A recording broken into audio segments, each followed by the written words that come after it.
The more we have to deal with this whole situation, with this whole migrant thing, the more I communicate and talk to people, the more I find out that the majority of people that are here in the United States, they're not for it. They're not for people just coming here and just moving in and just living in areas because they're human beings and they deserve quality of housing and stuff too. Well, there's a lot of people that feel that way in the world. The majority of us don't feel that way. There's processes that you go through to come here legally. There's processes that you go through to make sure that you're being a part of society and providing just like everybody else is.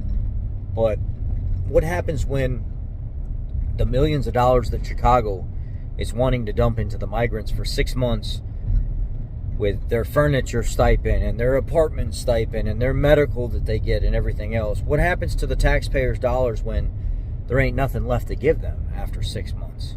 And they haven't found a job after 6 months. Because newsflash, if you haven't figured out what the fuck is going on with the rest of the world, there ain't a lot of shit right now that people want to be doing for work, especially in some of these more blue-collar type fields with shortages of parts, quality of parts.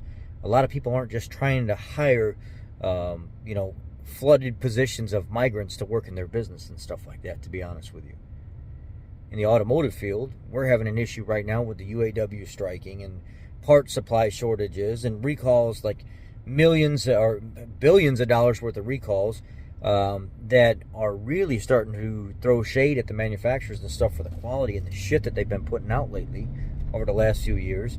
So, we have a hard enough, issue at hand as it is with all of the workforce going through what they're going through right now, and then we're going to add thousands and thousands and thousands of migrants on top of it, and we're going to say, all right, welcome to society, you got 6 months to find a job, we're going to cover you until then. They ain't going to find a fucking job in 6 months. We don't got that type of work sitting around where they're going to find some kind of job in 6 months. And a lot of these people have went without for so long, now they get a little taste of freedom, a little taste of what it's like to be taken care of, and they're going to end up falling prey to this fucking system. And they're going to become dependent on the fucking government. We've really set these people up for failure. And it's not even the fact that I don't blame them for coming here because of what they're going through. Have you seen what it's like to live in Honduras and Venezuela? Have you seen what it's like to live in some of these other countries and stuff where these people are getting paid $10 a day, $20 a day, yet the rent and stuff is, $600, $700, $800, $1,000 a month. A gallon of milk is $5, $6. Eggs are, $6, $7 a carton.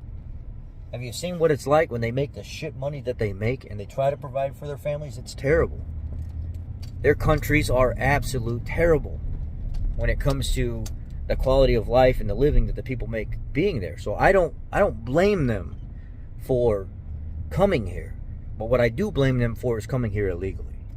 And what I do blame them for is let's talk about the Mexican government while we're at it.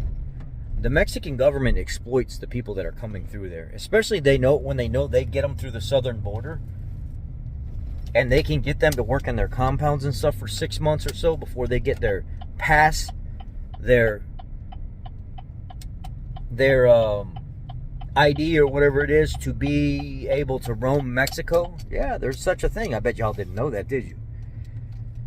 I've talked to quite a few migrants on the street. I'm like, how did you get through Mexico then? If you came through the southern border, they're like, yeah, well, we had family. We had family that had some money put away.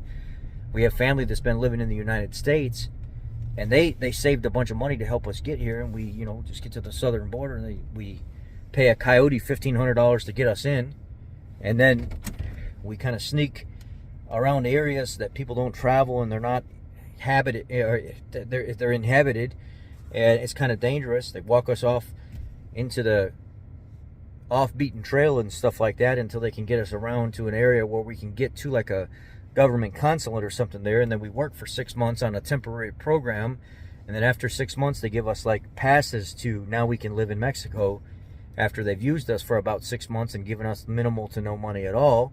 And then we have to make our journey from southern Mexico to northern Mexico to then wait off in a safe house or an abandoned building with more coyotes.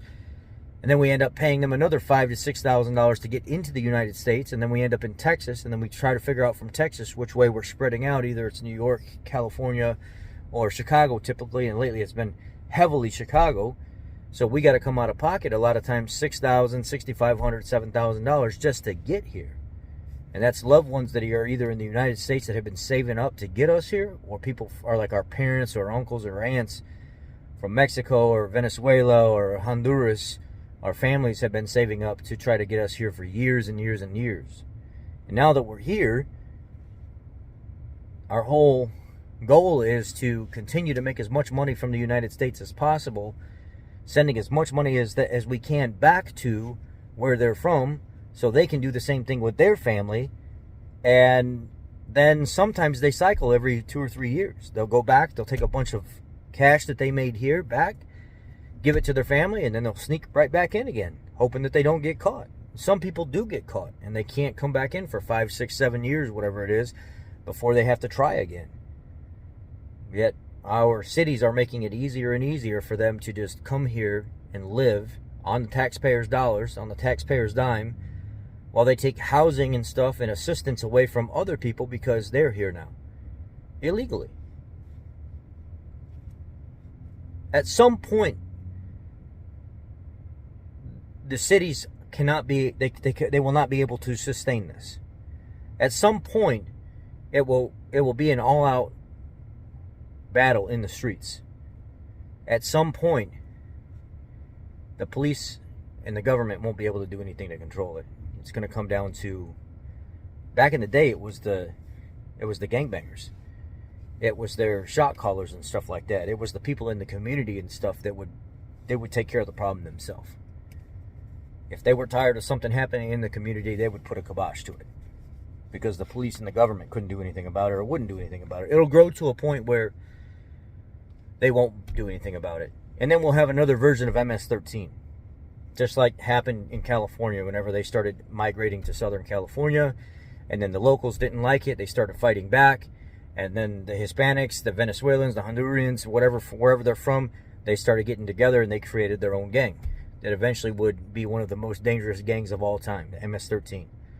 That started getting involved with trafficking and of all types, humans and drugs and guns, to make their own money, so they could, and then they would also protect their own communities. The same exact thing is going to start going on here. They're going to start building their own gangs, their own turf wars and stuff like that. And it's going to be us versus them. It's already happening now. The school in Chicago that was decommissioned got turned into a migrant housing facility, and they've already been in the streets fighting with the local African American people in their community, attacking them, fighting them in the streets, following them to their homes and busting their windows and stuff out of their homes. And then vice versa, the same back. And the African American people in the community have said, the black people in the community that have said, we didn't ask for this. We didn't ask you guys to bring these people to our communities and house them here and then have our children attacked and us attacked and everything else. The bad part about this is, let's just say we got 600 migrants in this school that are being housed there. Their stipend and everything else, all this money and stuff. If 150 of those migrants, 200 of those migrants arm up and stick together, there ain't a single gang in that community that would be able to stand up to them. Most gangs are like 20 people, 30 people now. There are no big gangs anymore. So if they really wanted to arm up and defend their school, their community, or take over somebody's community, they really could. It's just going to keep growing, getting bigger and bigger and bigger. And then you got another version of MS-13 all over again.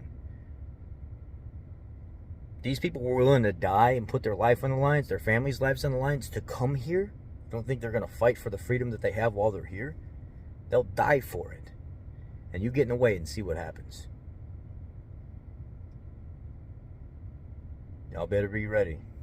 Like I said, y'all better be ready, because the shit is here.